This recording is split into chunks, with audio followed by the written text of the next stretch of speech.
观众朋友大家好，欢迎收看正月17公视第一台早起新闻，我是陈淑君。新闻开始来看，伫中国武汉发生的2019新型冠状病毒肺炎新增加一名死亡的病人，是一名69岁的查甫人，第15过身。到目前为止武汉肺炎的死亡个案已经有2例，病症有5例。另外，伫日本嘛出现头一个胃的新型冠状病毒肺炎的案例，好在患者伫病院治疗了，已经健康出院了。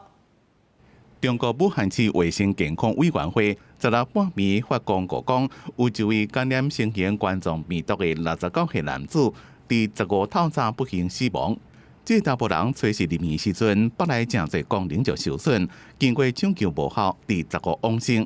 到目前，武汉市总计新型冠状病毒的感染肺炎病例41例，死亡2例，重症5例，已经治疗好势出院的12例，其他拢正稳定伫咧隔离治療。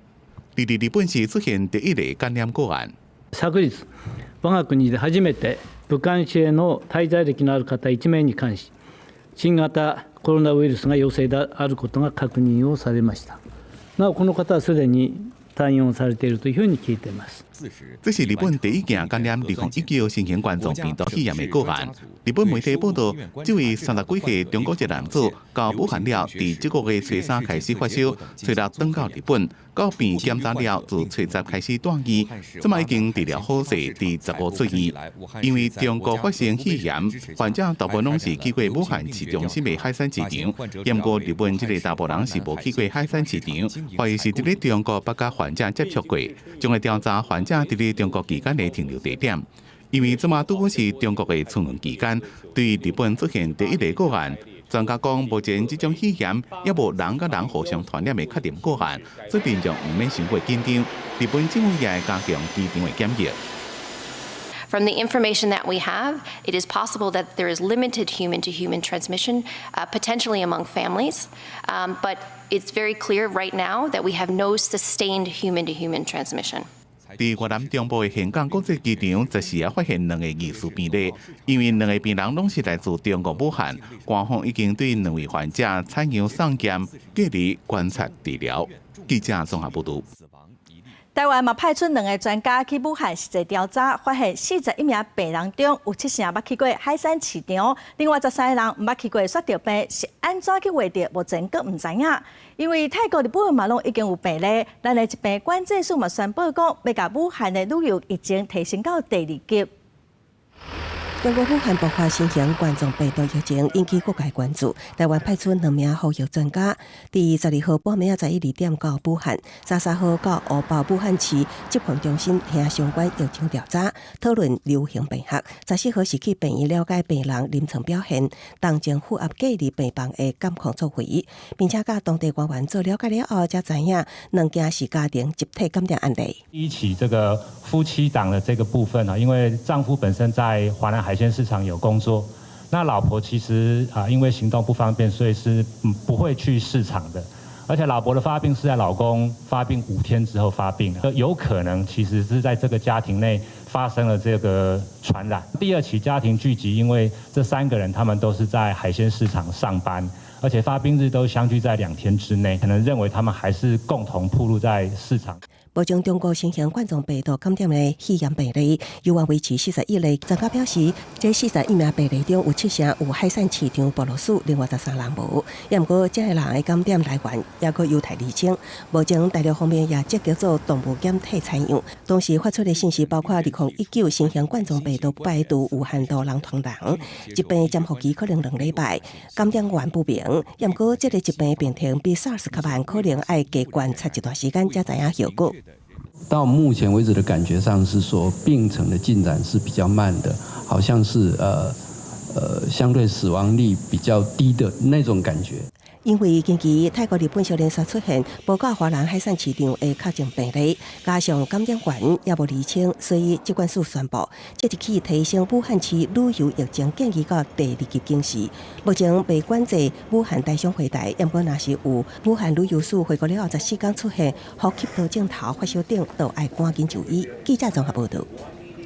再过一礼拜就是旧历过年，今年加强春节期间安全维护的工作，为早暗10点开始启动，为期15天，希望会使让民众来过节贺年。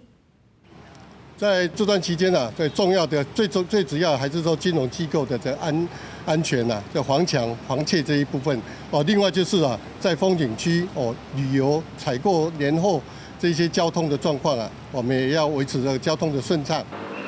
警方表示，除了保护市民安全，嘛会加强犯罪预防的宣传，在风景区、大众运输、交通会场会加强交通指挥嘛会派出机动派出所来维持秩序。过年期间若是民众规家伙拢无伫厝里，嘛会使来请求警察加强巡逻，嘛要领大笔钱嘛会使来要求警方来保护领钱的安全。再来看咱的国军海军昨伫高雄演训，模拟公车和恐怖分子挟持，海军就战队特勤中队出任务，甲人质救出来。虽然之前发生乌鹰直升机的事故，也毋过空军相关的战备甲救护的任务嘛无停。伫2月份会照常来举行乌鹰直升机的成军典礼。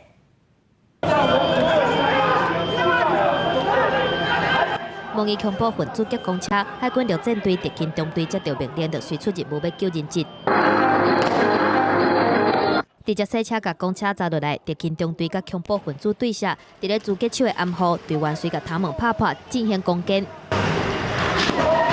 顺利甲人质救出来，护送抽替。特勤中队完成特种作战任务。主要的任务除了反劫持、反劫机，以及平常我们负责我们的反恐以及我们的反突击等任务。模拟特军特工人员渗透占领高雄重要的寿山雷达站，通信设备去互破坏。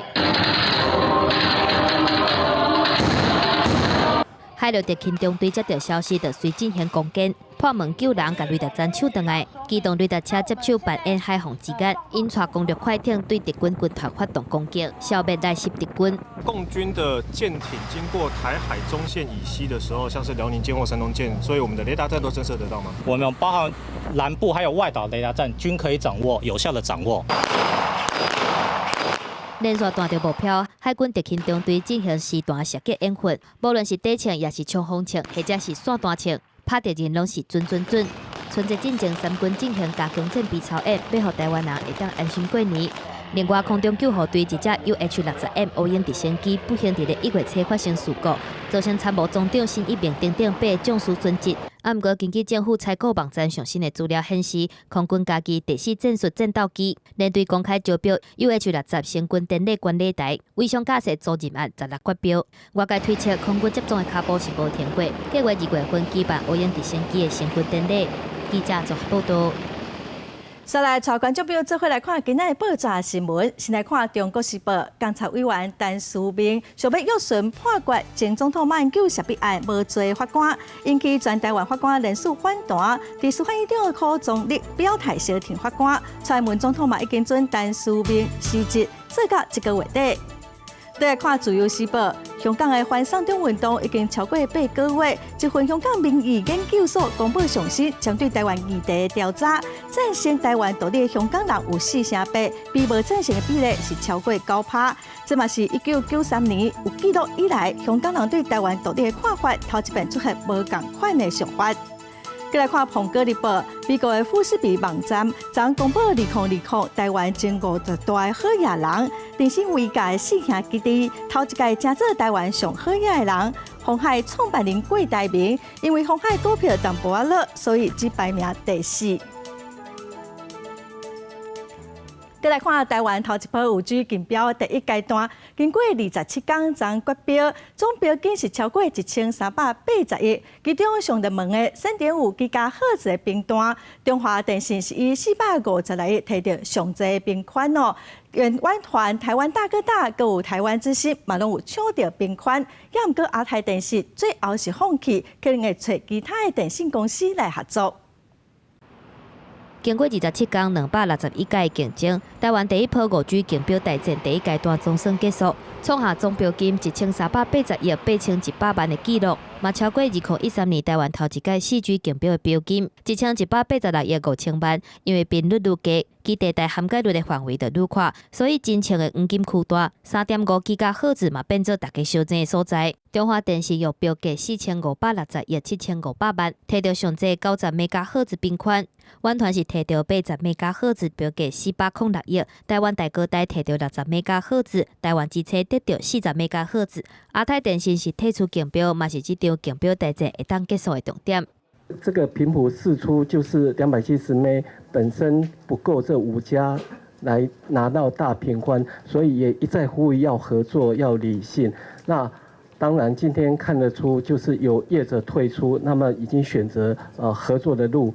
虽然无标到，啊，毋过亚太电信表示会来甲标到的业者讲合作的部分。啊，若是28 GHz 频段的部分，中华电信也是上济摕到600 MHz， 湾团甲亚太分别摕到400 MHz， 台湾大哥大是摕到200 MHz。啊，若是1800 MHz 的频段，是无任何业者来标。这届5G 竞标启用工作是失去控制，啊，毋过外界嘛烦恼讲竞标金收悬，敢会影响5G 开始的时阵造成真悬的月费。我们都有做好万全的准备。就消费者的部分，我们会继续延续4G 这个所谓的直优价廉的这个精神。是2月21号的未知竞价的程序。那在意向书，如果他们的频段都是没有重叠的话，那就是他们达成协议的。NCC 指出，5间业者所得来有7天的协商期，因为佫拄到旧历过年，所以后个月21才会举办第2阶段的位置竞价。若是讲早起协商无结果，频段有重复的状况，下晡会采取一回合的竞标，由金额相关的人标着，到时阵一定佫会引起另外一场的竞标大战。记者综合报道。来看4年前，台南维管大楼因为电动放气，造成115个人死亡。罹难者的家属佮受灾户向法院提出5件民事诉讼，向建商求偿35亿。台南地方法院今仔宣判，判建商要赔7亿1千万。工人继续施工要将新大楼起到15楼悬，105年2月伫地当中倒去的台南永康维管大楼，原址正伫咧重建，预计明年完工。受灾户的民事官司，16号也总算有第1件判决，154人透过消基会向建商5人要求赔偿35亿。台南地方法院判赔7.1亿。应负业务上之过失责任，造成维冠大楼倒塌，使房屋损坏加速、加剧及伤亡增加之原因，造成死亡或伤害。这个项分成损害赔偿5.8亿，加乘以5倍的定发性赔偿29亿。法院根据损害量算，判被告赔偿4亿外，定发性赔偿只判2.9亿。因为认定被告只是过失，依消保法，定发性的赔偿爱伫损害额1倍以下。过失的致死，他不是用那个故意的来判决，这个部分是我们比较在意的，因为这个惩罚性的赔偿金的这个倍数的问题。消基会认为应该以调故意致死判赔3倍，会阁评估敢是上诉，也毋过也有受灾户认为，无管判偌济拢提袂到。因为对方也已经申请脱产了，所以今天就算判个50亿、100亿，对我们来说，根本我们也是不会拿到实质的赔偿部分。但我们觉得我们的重点应该要摆在灾后的重建。当初相关人财产价扣也只有7000万，判决也提起5名被告现有的财力可能连损害赔偿拢尽派传诉提出来，也毋过委员拢总有5件要求赔偿案，包括1件犯罪被害补偿金、1件刑事附带民事求偿，以及2件国赔案，也有超过40亿的要求赔偿金额，正由法院审理。记者综合报道。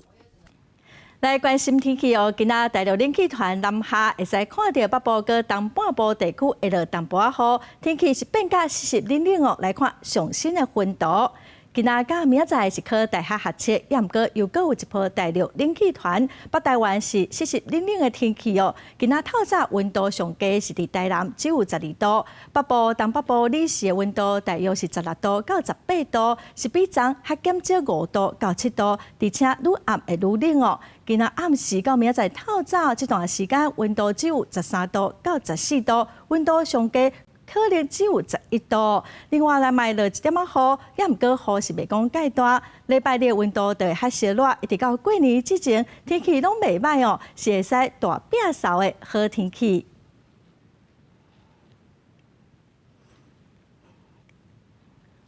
再来看澳洲的东花16是落大雨，应该会落到拜六礼拜。当地已经是4个月树林的大火，有机会会使拍花。也毋过专家嘛警告，大雨嘛有可能会做大水，也是引起土石流，所以要特别注意。雨一阵一阵滴伫查风玻璃面顶，对澳洲新南威尔斯野火重灾区来讲，这是一份万大的新年大礼。澳洲东花16开始小连续落大雨，根据气象预报，即届的雨会一直落到拜六礼拜。小4个月森林野火危机总算会当小气喘。澳洲即届的森林野火，无论是规模还是小连续的时间，拢是毋捌看的。总共有28人无命，估计有超过10亿只动物死去。而且期间嘛真罕哩落雨，雨状况是更较困难。即马开始落大水雨，希望阁会当控制火势，或者是甲其他野火拍花。澳洲野火嘛，互数量无甲200丛的国宝级高松树，话落卖松树变甲真危险。政府表示已经派出特种消防队来加强保护，像讲出动灭火回燃机、建立灌溉系统来补充水分等等即寡方法。Well, these pines outlived the dinosaurs, so when we saw the fire approaching, we realised we had to do everything we could to save them. Koala. Fine. 除了消防队员，这只风雨最救人英雄的狗嘛变做新闻重点。伊是无尾熊侦测犬泰勒，负责去风小过灾区，敲出抑个活的无尾熊。To date on the fire grounds, Taylor has been responsible for locating 8 animals. Some of them have gone into the Koala Hospital here in Port Macquarie for treatment and ongoing care. Others have deemed to be safe, fit and in good areas.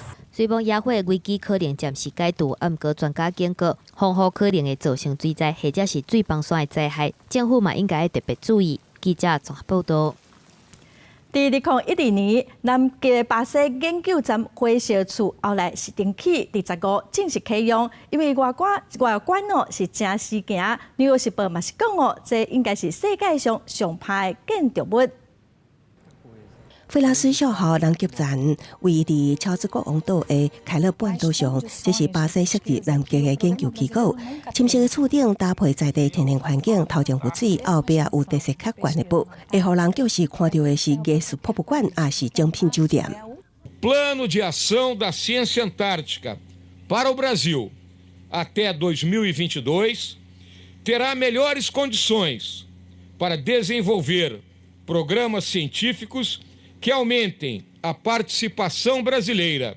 不过，当行入基地，就会发现内底其实就是设备精心的城市，会当起伫南极的建筑。上重要就是当下条真歹天气，互伫遮进行研究的科学家有法度生存落去。Com 17 laboratórios de pesquisa, cujo formato e linhas新的基地占地4500平方公尺，所在面积更较大，内底设备也更较安全，也有一座直升机停机坪。之所以会当有大改造，是因为2012年巴西南极研究基地发生燃料外泄，引起大火，70%被烧害，也个造成2名军官死亡。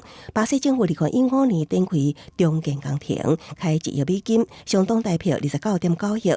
负责设计巴西一间建筑师事务所，将更较新的材质、营运效率、能源美感、更较耐用等元素融入，希望让真侪科学家会当有更较舒适的研究环境。启用了后，科学家未来会将研究重点更较注重伫气候变迁、地质学、生物科技、冰川学、微生物学等领域。记者综合报道。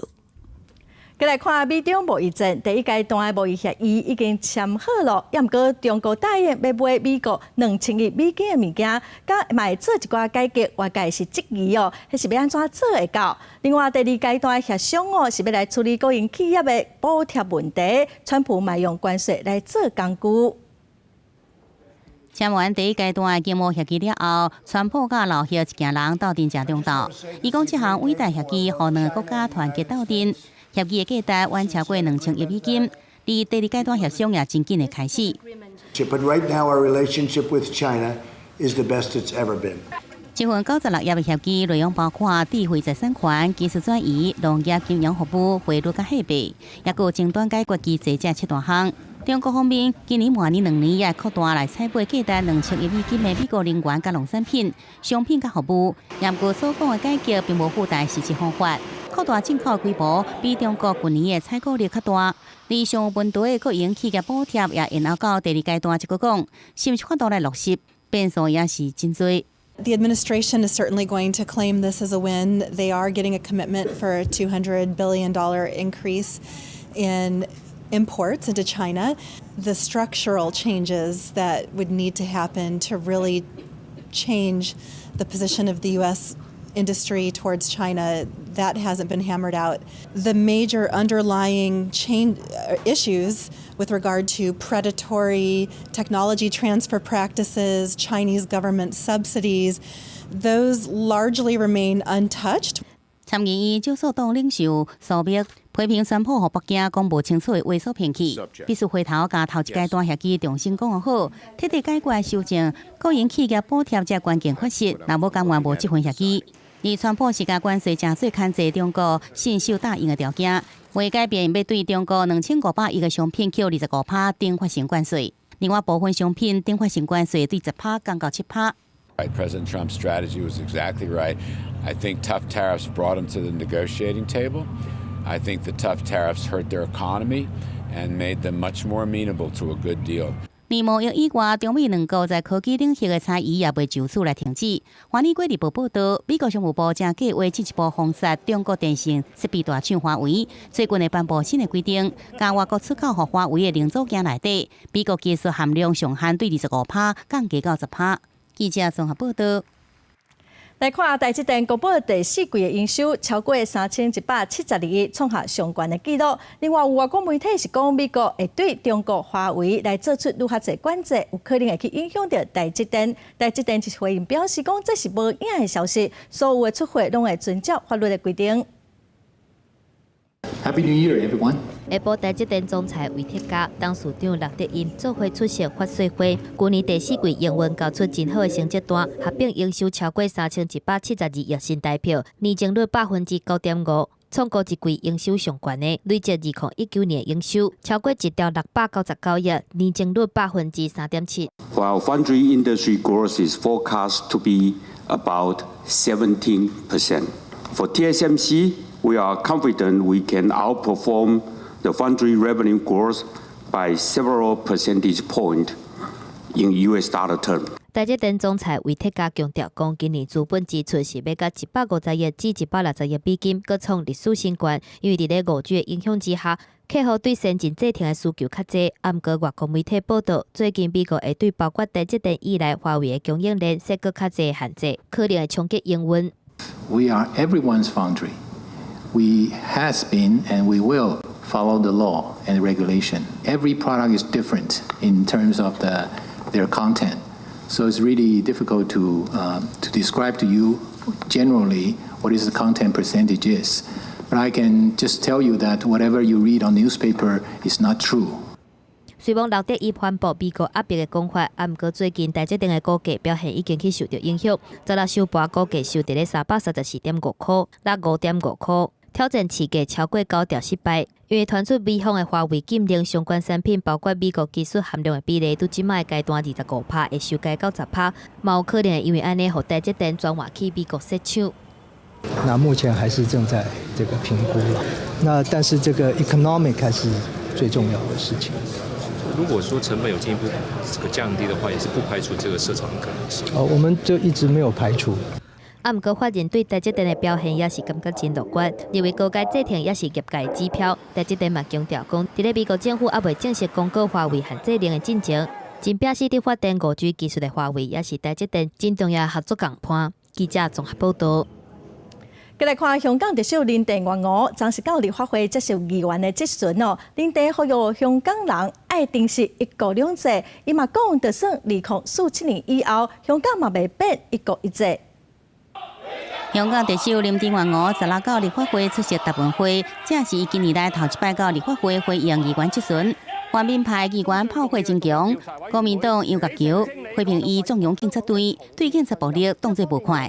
不过伊回应，无认同过去7个月有出现警方的暴力行为。我係唔接受有人形容香港喺處理呢一場持續咗7個月嘅社會動盪，係出現咗警暴。如果喺冇人犯法嘅情況之下，警隊係根本唔需要執法。伊认为过去一直有人甲警察队抹黑甲妖魔化，面对多款条例修例引发的一系列抗争，到即阵也无完全平息。而清北京的民建联议员提问，指出少年人烦恼2047年了后，一国两制变做一国一制。林郑月娥是就此呼吁外界遵守一国两制，就法度来相信2047年了後會改變。有充分嘅理解同埋貫徹呢個一國兩制嘅方針，係符合香港居民嘅利益，就有足夠嘅理由相信一國兩制係會行穩致遠，2047年之後呢係唔會改變嘅。進前來台灣觀選的香港大專學界國際事務代表團前發言人張坤陽投資香港媒體，指出陸委會建議設立禁止香港惡棍入境的名單，並且向伊索取侵犯人權的這競爭名單，有了這人會將做頭一批受制裁對象。我們都會考慮進一步的研究與評估，並參酌國際社會的做法，審慎來處理。台灣一直有相關中國人權記錄不良的名單，對中國到台灣人士特別嚴格審查，也過欠缺對香港人權惡棍的資料庫。陸委會表示會進一步來評估，審慎處理。記者綜合報道。中國最近針對維權人士律師又個開始抓人咯。去年12月13日，中國人權律師丁家喜等人哦，佇廈門和中國政府抓去。另外，警方佇張中順的厝裡去抄到200多粒的槍支哦。也毋過張中順的查某囝佇網絡發文，講因老爸是互枉屈的。警方不告知基本案情，也不能明確告知家喜是涉嫌什麼罪名被抓。中國人權律師丁家喜的家後羅勝春面色沉重，透過推特所翕的影片，說明家己的翁婿丁家喜佇2019年底被失蹤，受到當局逮捕。也毋過警方第一時間卻講未清楚到底是犯什麼罪，一直到7月頂禮拜5才被通知是涉嫌煽動顛覆國家政權。不知道怎麼編造罪名，就把人先抓起來。不知道怎麼編造案情，便不讓律師會見，濫施酷刑、刑訊逼供、強加罪名。丁家喜今年52歲，是中國熱心公民運動的律師，捌因為參與新公民運動坐到3年半。2019年12月13日，伊甲一群維權人士佇廈門聚會討論時事政局。想不到中國當局成立1213專案，26號佇每一個省份展開大抓人。2月26號，他剛剛又坐牢了，僅僅是因為20多個人在廈門大家聚會一下，討論一下公民的一些想法。靠外文件陸續流出，其中前山東現代大學講師張中順的查某囝佇推特發文，爸爸被警方陷害，講佇厝內底超出245粒的槍支。目前丁家喜、張中順等人攏被定調顛覆國家政權，受到指定起訴監視機制。為字面上來看，親像被軟禁。也毋過海外民運人士攏知影，這未輸被秘密關押的烏監獄。這聽起來好像是監視居住，其實在中國，我們都知道，這意味着可怕的單獨關押。為了喚起國際關注，丁家喜的朋友柯志英也家己拍影片，教外界講抓人的進展，並且指出2015年中國發生的709大抓人事件，被指定起訴監視機制的律師、維權人士，攏經過酷刑逼考檢，外界攏煩惱廈門聚會將會是709案的翻版。記者綜合報道。來看假釋外送平台富平達，因為調整送餐人員的薪水哦，原本只一單70塊，變成是60塊。外送人員不滿，發起罷送的行動。台北市政府勞動局已經展開勞資調解。富平達60外外送員簽到最後，騎到記者一號到台中市府，不完總公司片面調整薪水方案，原本對一個單70塊減到60塊，減薪幅度達到2成。尤其是台中彰化這地區單件敢剩57塊，所以講16集合大家來罷送外接單，全台各地都有外送員響應。連我們基本賴以為生的基本薪資都要砍到這麼低。等於說，我們一天好扣掉油錢，根本也沒剩多少錢。如果你一個月跑1000單好的話，大概實際是領8萬多嘛。那如果你現在跑1000單的話，大概實際都領大概6萬多而已。外送员感觉考试时副片大单方面定调双方是承揽关系，却是无法度甲业者有平等的关系。因批评调整薪水无事前来沟通参详，劳健保嘛爱家己开钱，找职业工会来投保。一直减，公司政策一直改，然后我们也没有劳健保，我们等于说是用生命去换这些钱来的。加上副片大现金参会，代付制度互外送员控诉，有当时家己爱先付4-5万，互业者才法度接单，这种互外送员挡袂牢，透过网络来串联抗议。地点转到台北市劳动局绑架办公室，去年底已经向官员陈情，有较无合理的外送员，单好选定16日下晡进行劳资争议的调解，趁这个机会表达积了真久不满的心声。减薪是一个爆炸点啦。第一个，我们绝对不预除，好，希望熊猫这边可以在过年前把它解决，不然我们之后我们过年大家一起存那个钱是很可观的。再来，希望他们可以完全符合台北市外送员平台的自治条例，好，然后最后就是我们希望他确实落实承揽这件事情，如果他觉得他是承揽的话。劳动局表示会尽量促成业者听取劳工的诉求，只有减薪的部分，建议外送员提出劳动检查，才有法度进一步认定。业者书面表示已经建立调解庭书，会继续来参详协调。记者综合报道。因为本满台中港务分公司甲105号码头要对外招商改做是专用的码头，造成300外的工人有可能无头路。工会暂时发动600外人去抗议。台中港务分公司是表示除了公开招标来选业者，嘛一定会来顾到劳工的权益。数百位码头工人绑着布条，摕着抗议标语，一路行到台中港务分公司，大声发挥要保障工作权。事后破红色色料，也阁将抗议的观察公害。工人讲生活受到影响，就连观察本得要保袂掉，也不满台中港务分公司拍算对外招商，将105户公用码头发包予特定厂商经营。原本装设卫生的工人，薪水恐惊少到1半以上，生活受到影响。码头所有的拖团拢计是伫105、104才会当做，别位都袂当做啊。你如果说要把这个开换，你就再开换一座公用码头，让我们现在在那边作业的那个码头工会的会员可以一个舞台嘛。工会表示，台中港的101至105号码头，前3座是台电专用104号码头，也标出去作为劳团码头，只剩105号码头作为公用。若讲这个码头也被改成劳团专用码头，未来将由航商控制市场。工会烦恼，业者为了省成本，将会大量使用派遣工，将影响数百个装卸工人的生活。这里的码头工人当然是会怕，他们都是师傅级的，然后到时候真的是招标出去了，他们以后到时候。人家请的就是随便那个单工那个就可以请得到的。那港务分公司的立场大概也没办法，限制说，既有潜在的业者连参与竞争的机会或是可能性都没有。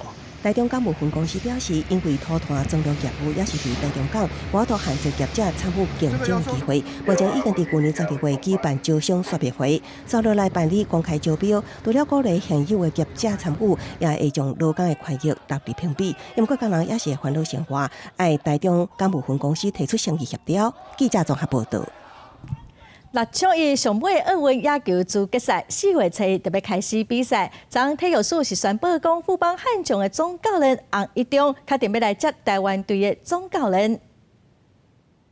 同心协力。前6场的比赛主办权已经过去啊。棒协理事长高仲亮、中职会长吴志勇为调组上强中华队，搁在握手斗阵拍拼。几年前好消息是12强了后，原本坚定不搁带队的洪一中，总算是答应要继续带兵了。富邦集团是非常肯定我们去年整个中华队的一个表现，也希望能够让国人能够放心，所以他最终是同意洪一中总教练来续任那洪总也同意了。吴志勇当场宣布部分教练团的成员，也过除了郭建林、吴俊良、高志光，其他拢爱等行政组织来确定。而棒协理事长也是中信兄弟队头家高仲亮为无罪，却是坦白讲，这摆组队困难真多。对中信兄弟的王建民、裴正明是不是会加入来列入，伊也无讲出一个明确的答案。困难重重，很多细节的我们需要再努力。好多说，先解决问题再说。我们共同努力。今天不太一样，可不可以给我点保留的空间？我去努力看看，好不好？我会去拍拼看卖，也有龚志勇强调，总教练看车队需要组成教练团，佮再去询问，第4支球团拢愿意配合。不过，有桃园队新任总教练张浩基加教练蔡玉祥已经表明未加入，桃园队应该袂伫这摆教练团的名单内。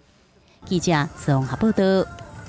三军总司总统蔡英文昨透早是新地的空军基地参加新安全案升起营舍的启用典礼。伊伫最底数的时阵讲这专案是新一名总长来推动的，伊是以总长的精神来主持落成典礼哦。虽然总长已经无伫的，也毋过总长的精神会永远留伫遮。锣声响起，也有人狮团，新竹空军基地新起好的营舍启用典礼正式开始。正做三军统帅总统蔡英文主持典礼，视察第48换分队，也有空勤的生活区。这项工程也是新一名参谋总长过去伫咧做空军司令的时阵积极推动的计划之一。今天的启用典礼，虽然沈总长没有办法出席，但是希望各位新竹基地的弟兄姐妹知道。这是沈总长为大家争取的建设，大家要记得他的努力，也要传承他的精神。结束视察了后，总统蔡英文佮去桃园陆军机部269旅高山顶的营区视察国军战备部队、反空机港部队。肯定国军保卫国家的能力，总统蔡英文也发春节的加菜金表示感谢。那么从我上任以来，不仅极力推动国防自主。加强国军整体的战力，也帮国军汰换新式的各装，那么提升单兵作战的力量，要让国人同胞对国军的战力强有信心。我相信，也诚恳的希望各位一定要以身上的军服为荣。我向各位保证，下一个4年，我会带着大家做更多值得社会肯定的事情。总统表示，照顾国军的兄弟姊妹，提升军人的尊严，是伊上界重要的责任。伊强调，守护国家安全是规年烫天无咧休假的。提起伫咧春节假期爱值班的同仁，一定爱拨时间打电话，甲厝内底的人讲一声新年快乐。记者阿敏、金田玉水、王兴忠，新竹桃园报道。昨新北市长侯友宜是在新北环状线哦，目前需要改善的所在拢已经完成，这嘛是等待郭文德市长回国，双方就来讨论通车的时间。伫昨暗头啊，新北捷运局嘛表示哦，已经收到交通部发出来的营业许可函哦，为19号开始，会使开放民众免费来试坐。车厢内底用黄色甲白色配合的较明显的路线，一般为用深色甲浅色两种黄色做设计。深蓝色破坏座分别设置伫门边各一个，后续旅客一上车就当直接坐落去。新北环状线初5由交通部完成理勘，并提出21项爱改善事项，其中有6项伫营运前爱改善的拢已经完成。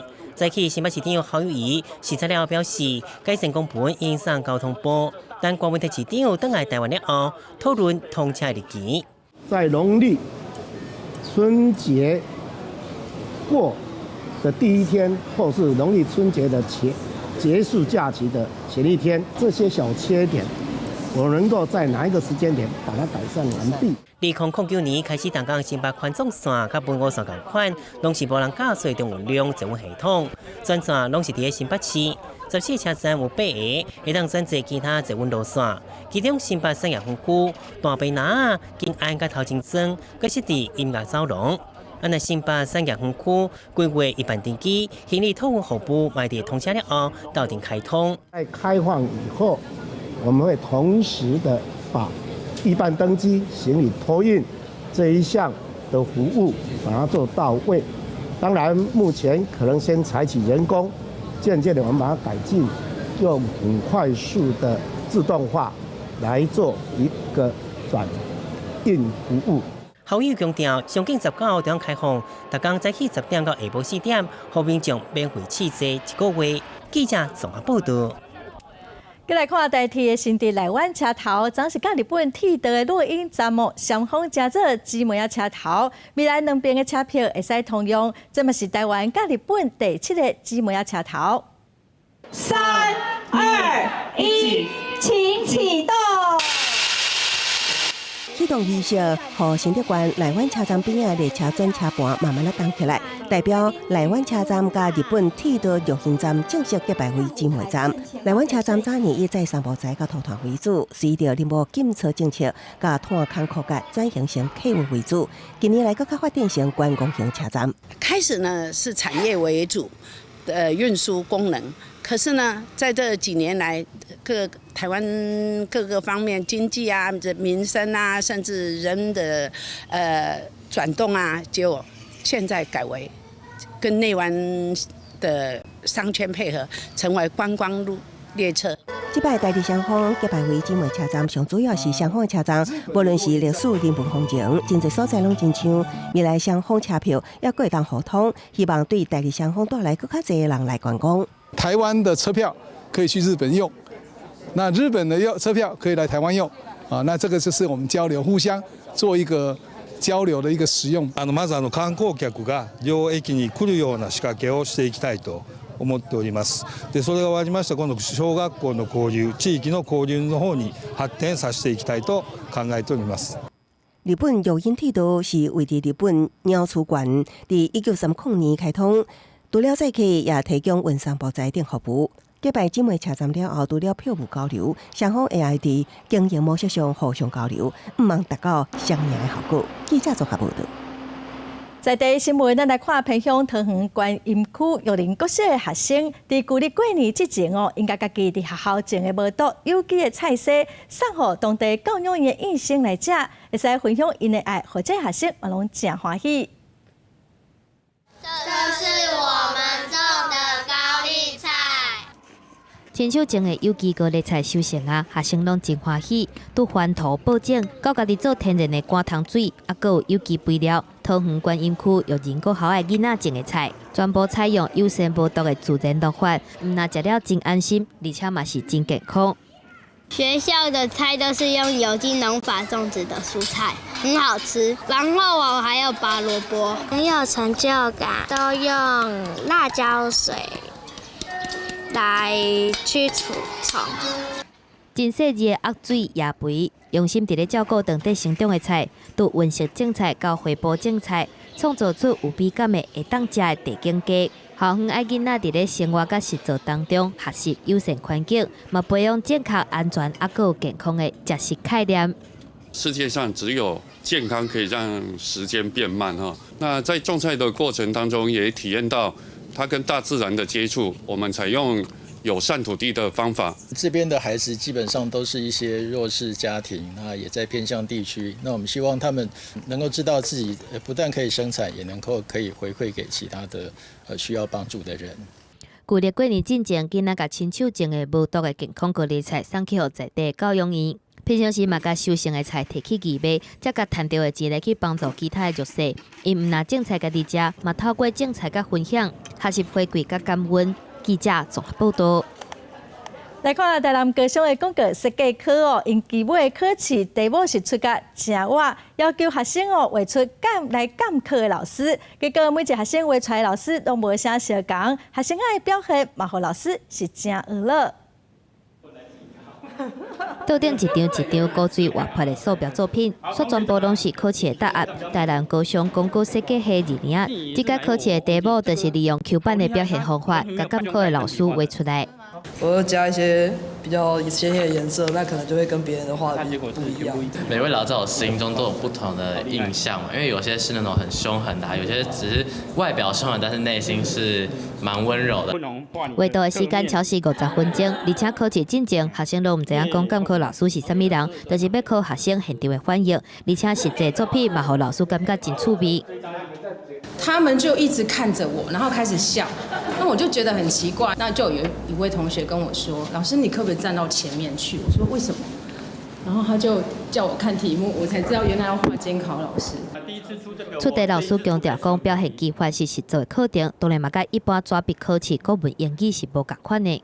我觉得考卷不该停留在那个还是是非选择问答，应该可以很多题型可以跟生活还有你的学习做连结。出外时做为一张图上无爱2-3点钟，而且搁爱伫考试时间50分钟以内完成，可能有一点仔严格。啊，毋过就是要互学生结头壳，而且这款的考试题目，嘛互老师笑讲未来监考拢爱说多一个，得当知影讲监考老师，迄当阵一定感受到真侪学生真热情的眼神。记者综合报道。要带观众朋友来看一个骑琴的老师李德音。伊的爸爸嘛是一位骑琴的音乐家伊讲爸爸的梦想就是希望所有人拢会使听到这款美丽的音乐声，所以伊就到台湾各地头去演奏，已经伫150多间偏乡的小学表演过了。未来伊嘛会继续。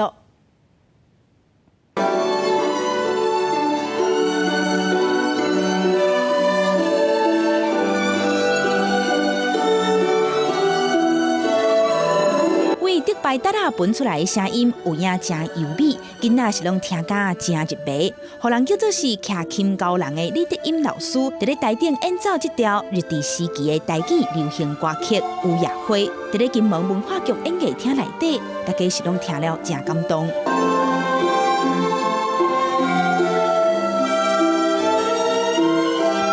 结合中型也有小型的 violin 甲福禄多。骑琴也阁有德拜达拉，互这条流行歌曲有了无同款的生命。李德音老师进行巡回之旅，把这音乐载到500间学校。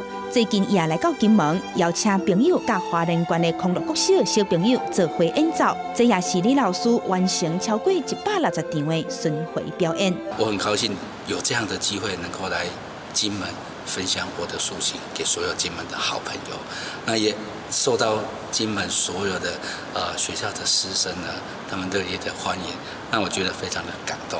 李德音老师出世伫咧骑琴世家，为着要延续爸爸想要甲骑琴音乐早起台湾各地头的梦想，伊怎开始规台湾走爬爬，甲这的音乐早起各地头。一个人大约40公斤重的骑琴，即阵已经行超过150间偏乡的小学啊！伊希望用琴音和更较侪囡仔做朋友。记者综合报道。来看婚林到老，以早有一区是以早日本警察宿舍，经受了何文创团队来经营。最近有开一间真有古早味，嘛真有气质的册店，咱做伙来看卖。一个榻榻米顶面听到曲盘，看到册，来到大陆运动街快闪册店云曼制作所，虽然只有小小一间，但这间快闪册店是过去警察宿舍改造的。这处以复古曲盘为主题，要请游客行入运动街。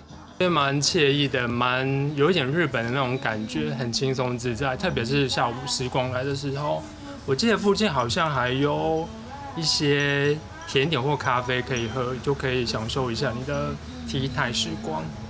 运动街文化古老日式的木造建筑群，落成在西元1937年，过去是警察宿舍，但后来荒废。这几年经过整修，国加入文创团队的营运，无定期的在这举办义文活动。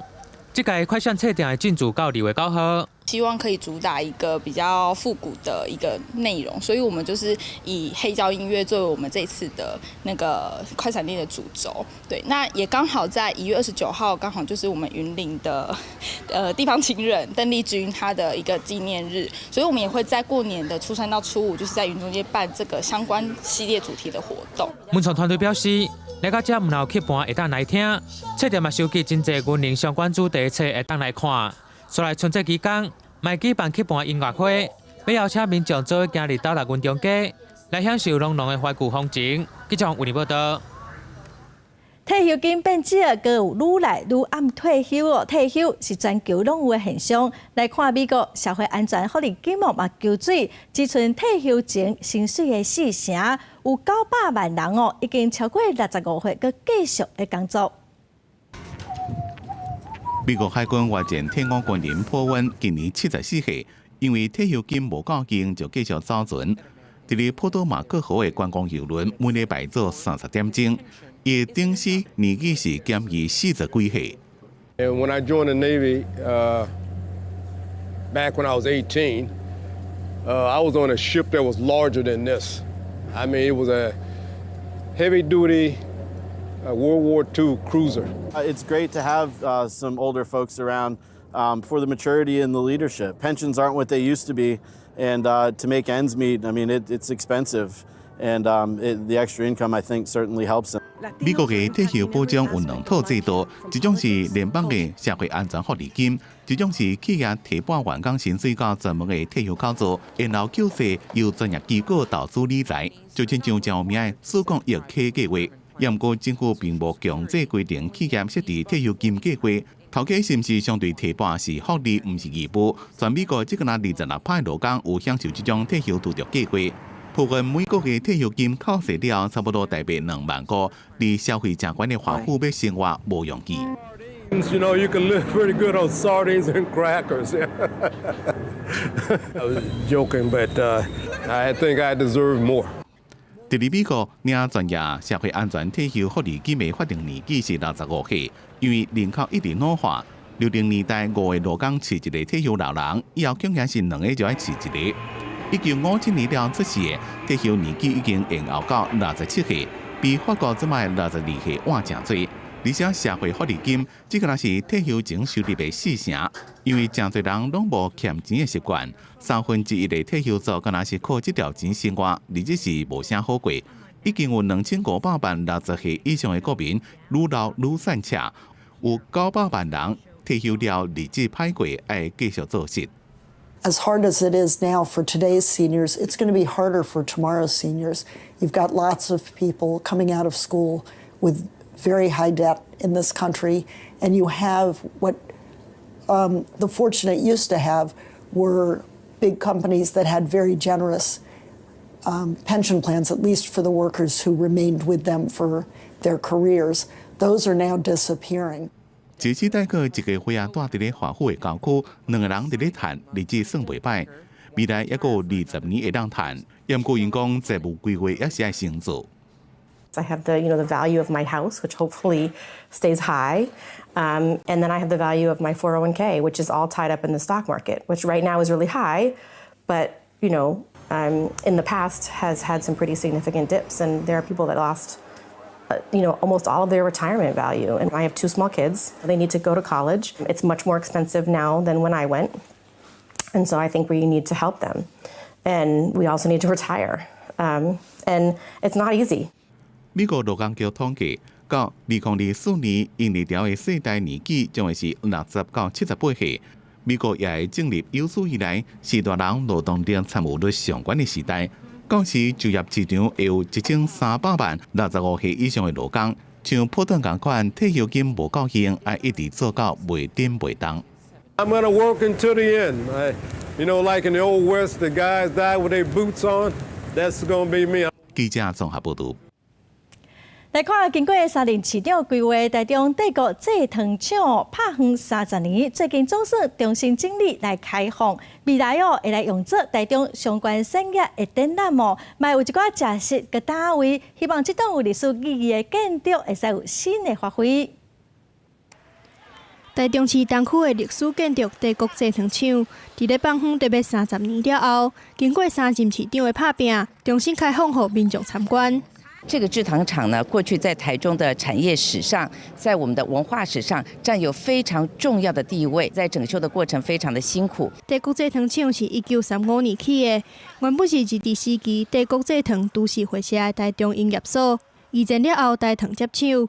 1990年因為產業重心轉移停廠，20幾年來變做蠓仔館無人咧行搭。所以台中市府就透過都市計劃，除了修復歷史建築、調整土地使用，嘛用帝國製糖廠這個名，把歷史完整保留落來。另外，糖廠內底閣有規劃罷工展覽甲一人手作，透過展覽來甲民眾了解台中的產業發展。有關職人互動的那個區塊，因為現在很多沉溺於在這個手機的畫面，所以我們邀請的這些職人，他是親手做，所以他可以在現場跟參觀者產生一個互動。即賣帝國製糖廠唔單單是歷史建築，展覽內底糖米、工具機械等等，讓民眾親身看到台中產業的過去，嘛透過現場手作親身去體驗，希望讓來參觀的人有獨一無二的記憶。記者綜合報道。新闻的最后来看天气哦，今仔大陆冷气团南下，北台湾是湿湿冷冷的天气。今仔暗时到明仔载透早上寒，气温上低只有11度。这回来看详细天气资料。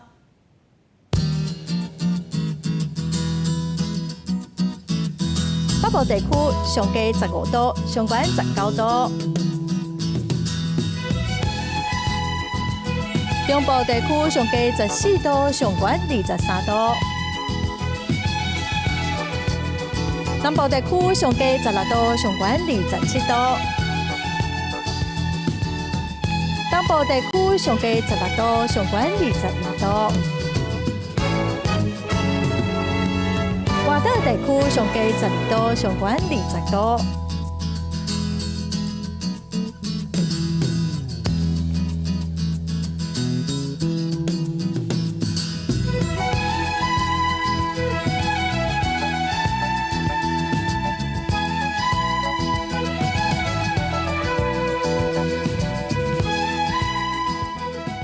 感谢观众朋友收看今仔公视第2台的早起新闻，我是陈淑君，明仔载同一时间咱再会。